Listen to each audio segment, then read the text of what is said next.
Number 37 એમાં આપણને 5 example કરવાના છે, તો ટર્ન બાય ટર્ન આપણે શું કરશું, સોલ્વ કરશું. ચાલો એ ફર્સ્ટ શું આપેલું છે આપણને, પ્રોટોન અને ન્યુટ્રોનમાં રહેલા ક્વાર્ક્સ વિદ્યુત ભારો કેટલા છે, +2/3 માઇનસ ધરાવતા હોવાનું માનવામાં આવે છે. આવું મિલિકેનના પ્રયોગ દરમિયાન કેવું જોવામાં ન આવ્યું. ક્વાર્ક્સ એટલે શું, આપણે કહેતા હતા કે ભાઈ નાનામાં નાનો અણુ અત્યાર સુધી કયો જાણીતો હતો કે અણુ હતો. પછી આગળ જેમ જેમ રિસર્ચ થયા, જે થોમ્સને ઇલેક્ટ્રોનની શોધ કરી, પછી ભવિષ્યમાં જેમ જેમ એની શોધ થઈ એમ પ્રોટોન, ન્યુટ્રોન અને ઇલેક્ટ્રોન્સ કેના બનેલા જોવા મળ્યા, ક્વાર્ક્સના જોવા મળેલા. ક્વાર્ક્સ એ અલગ અલગ ટાઈપના હોય. અત્યારે આપણે 2 ટાઈપ્સના ક્વાર્કની ચર્ચા કરીએ, કેમ કે પ્રોટોન અને ન્યુટ્રોનની 2 ટાઈપના ક્વાર્ક્સના બનેલા હોય. એક અપ ક્વાર્ક્સ, કેવો ક્વાર્ક્સ કહેવાય, અપ ક્વાર્ક્સ. અપ ક્વાર્ક્સની વિદ્યુતભાર કેટલો હોય, +2/3 E જેટલો. એક બીજો ક્વાર્ક છે ડાઉન ક્વાર્ક્સ, શું થશે, એનો વિદ્યુતભાર હોય -1/3 E. આ ખાલી વસ્તુ આપણે જાણકારી માટે છે, કારણ આપણે પછી કહેશું. ચાલો તો પ્રોટોન કેનો બનેલો હોય, 2 અપ ક્વાર્ક્સ, U એટલે અપ, અને એક ડાઉન ક્વાર્કનો બનેલો હોય. ચાલો એનો વિદ્યુતભાર મૂકવો જોઈએ. યુની કિંમત કેટલી છે, +2/3 E પ્લસ 1 કૌંસમાં -1/3 E. આનું સાદુરૂપ આપવો જોઈએ, શું થશે, 4/3 E -1/3 E. આખાનું સાદુરૂપ આપશો એટલે શું થશે, +E. એ જ રીતના તમે ન્યુટ્રોનનું સાદુરૂપ આપો. ન્યુટ્રોન કેનો બનેલો હોય, 1 અપ ક્વાર્ક્સ અને 2 ડાઉન ક્વાર્ક્સ. એનું સાદુરૂપ આપશો એટલે શું મળશે, આન્સર આપણને 0. આપણને ખબર છે ન્યુટ્રોન વિદ્યુતભારની દ્રષ્ટિએ કેવો છે, તટસ્થ છે. ચાલો પ્રોટોન જે હોય એની અંદર કેવી રીતના હોય, આ એક અપ ક્વાર્ક્સ, આ અપ ક્વાર્ક્સ, અને એક કેવો હશે, ડાઉન ક્વાર્ક્સ. કેવો હશે, એક ડાઉન ક્વાર્ક્સ. હવે જે પ્રોટોન અંદર અથવા ન્યુટ્રોનની અંદર રહેલા ક્વાર્ક્સ છે, એ આ 2 વચ્ચેનું અંતર કેવું છે, ખૂબ જ નાનું હશે. તો એની વચ્ચેનું બળ કેવા હશે, જે આકર્ષણ બળ હોય કેવા હોય, મજબૂત હશે. તો ન્યુટ્રોન અને પ્રોટોનના જે ક્વાર્ક્સ હોય એ વચ્ચેના ક્વાર્ક્સ વચ્ચેના બળો કેવા હોય, મજબૂત હોય. તેથી એને આપણે અલગ કરી શકાતા નથી. તો શું લખી શકાય, ન્યુટ્રોન અને પ્રોટોન વચ્ચેના ક્વાર્ક્સ બળો મજબૂત હોવાથી અલગ કરી શકાતા નથી. ચાલો શું કીધું છે, તો મિલિકેનના પ્રયોગ દરમિયાન આવું કેમ જોવાનું મળ્યું. મિલિકેનનો પ્રયોગ શું દર્શાવે છે, ઓઇલ ડ્રોપ્સ આપણને શું દર્શાવે, ઇલેક્ટ્રોન દર્શાવે, અથવા પ્રોટોન જે પ્લસ અથવા માઇનસ હશે એ અંદરના ક્વાર્ક્સનું કાંઈ ચિત્ર રજૂ કરતું નથી. એટલા માટે શું છે કે મિલિકેનના પ્રયોગમાં અણુને અલગ કર્યા છે. આપણે સ્મોલ ડ્રોપલેટ્સ પાડ્યા એટલે એનો મતલબ શું થયો, અણુને અલગ કર્યા છે, પરંતુ ક્વાર્ક્સ અલગ થતા નથી. તો નીચે એક લાઈન એ પણ લખી નાખવાની, શું, મિલિકેનના પ્રયોગમાં અણુને અલગ કરી શકાય છે, પરંતુ ક્વાર્ક્સ અલગ થતા નથી.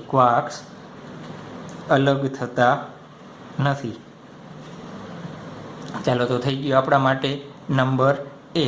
ચાલો બીજું શું આપેલું છે, નંબર B. ચાલો નંબર B માટે આપણે શું કરશું, આપણને શું આપેલું છે નંબર બીમાં, નંબર B.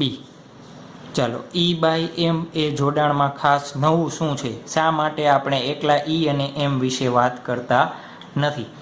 ચાલો આપણે જ્યારે પ્રયોગ દરમિયાન સૂત્રો લઈએ, શું કયા સૂત્રો, ધારો કે પ્રવેગક વોલ્ટેજ V હોય ત્યારે આપણે સૂત્ર શું લઈએ છીએ, EV બરાબર ગતિ ઉર્જાવાળું સૂત્ર લઈએ છીએ ને, 1/2 mv². ચાલો Vની કિંમત શોધવી હોય, ઝડપ શોધવી હોય આપણે ઇલેક્ટ્રોનની, તો સૂત્ર શું બનશે, તો V બરાબર શું બનશે,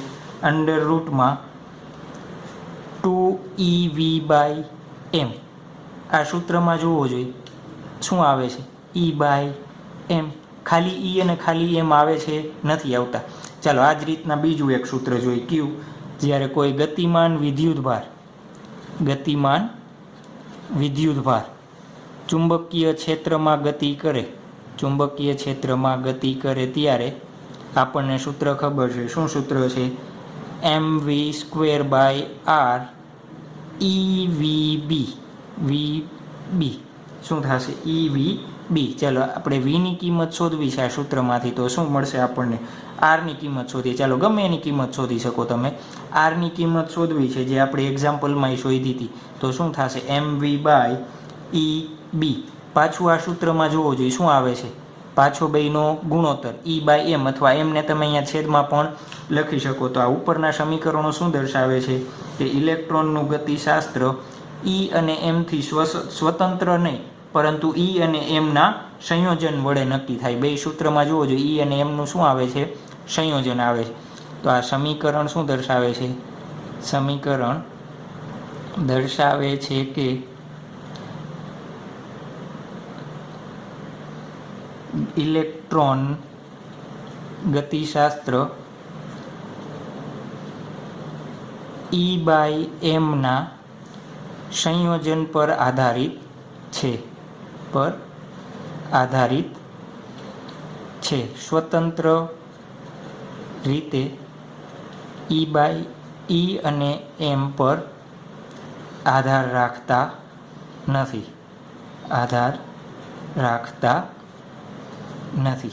ચાલો આ થઈ ગયું નંબર બી. ચાલો નંબર સી. શું આપેલું છે? શા માટે સામાન્ય દબાણે વાયુઓ અવાહક અને ખૂબ જ ઓછા દબાણે વાહક બનવા લાગે છે? ચાલો તો નંબર સી, સામાન્ય દબાણે. ચાલો સામાન્ય દબાણ હોય તો વાયુના અણુ વચ્ચેનું અંતર કેવું હશે? ખૂબ જ નજીવું હશે. ચાલો એમાંથી ધારો કે કોઈ એક ઇલેક્ટ્રોન શું થાય? મુક્ત થશે. કેમાંથી? ઇલેક્ટ્રોન મુક્ત થાય કોઈમાંથી તો શું બને? એક પ્લસ આયન બનશે અને એમાંથી શું થશે? ઇલેક્ટ્રોન મુક્ત થશે. ધારો કે એક પ્લસ બન્યો અને એક ઇલેક્ટ્રોન મુક્ત થયો. ચાલો સામાન્ય દબાણે છે તો શું થશે? અણુ વચ્ચેનું અંતર કેવું હશે? ઓછું હશે. તો આ ઇલેક્ટ્રોન જે મુક્ત છે, આપણને ખબર છે કે આયન હંમેશા કોઈ દિવસ પોઝિટિવ જાજો ટાઈમ સુધી રહી શકે નહીં. તો આ ઇલેક્ટ્રોન ગતિ કરતો કોઈના કોઈ આયન સાથે શું થઈ જશે? સંયોજન પામી જશે અને શોષાઈ જશે. તો શું થઈ જશે? તટસ્થ થઈ જશે. એ રીતના વિદ્યુત ભારનું વહન થશે નહીં. ક્યારે? સામાન્ય દબાણે. તો આપણે કારણ લખી નાખીએ. શું લખશું? સામાન્ય દબાણે વાયુની ઘનતા કેવી હોય? વધારે. વાયુની ઘનતા વધારે એટલે અણુ વચ્ચેનું અંતર કેવું થશે? ઓછું હોય. સામાન્ય દબાણે વાયુની ઘનતા વધારે હોય, તેથી અણુઓ વચ્ચેનું અંતર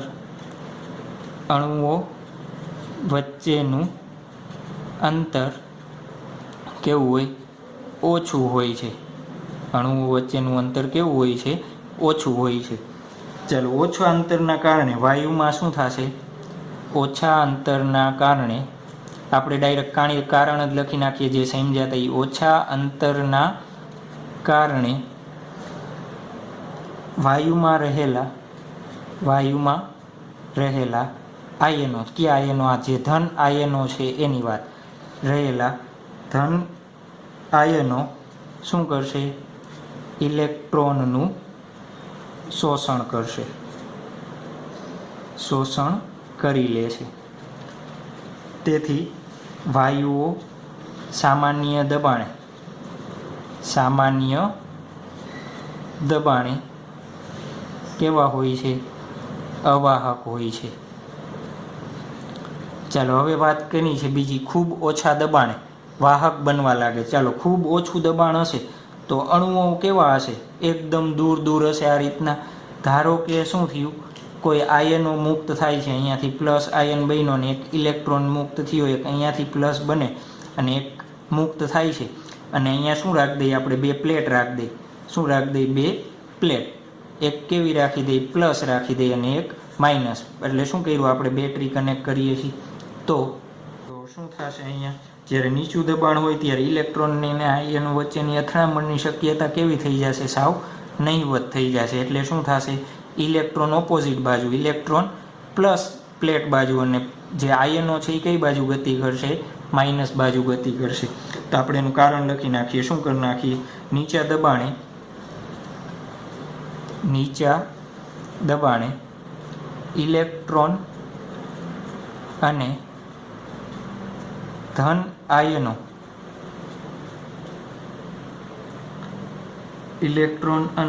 આયનો વચ્ચેની અથડામણ કેવી હશે? ઓછી હશે. કેમ? બંને વચ્ચેનું અંતર કેવું છે?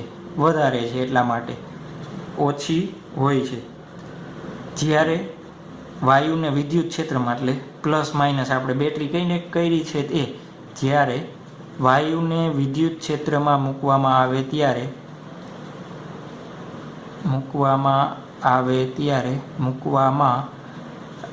ત્યારે ધન આયનો અને ઇલેક્ટ્રોન વિરુદ્ધ દિશામાં ગતિ કરે છે. વિરુદ્ધ દિશામાં ગતિ કરીને વિદ્યુત પ્રવાહ રચે છે. શું કરે છે? વિદ્યુત પ્રવાહ રચે છે. તો આપણા માટે થઈ ગયો નંબર. ચાલો ઓપ્શન નંબર ડી. શું આપેલું છે? દરેક ધાતુને એક ચોક્કસ કાર્ય વિધેય હોય છે.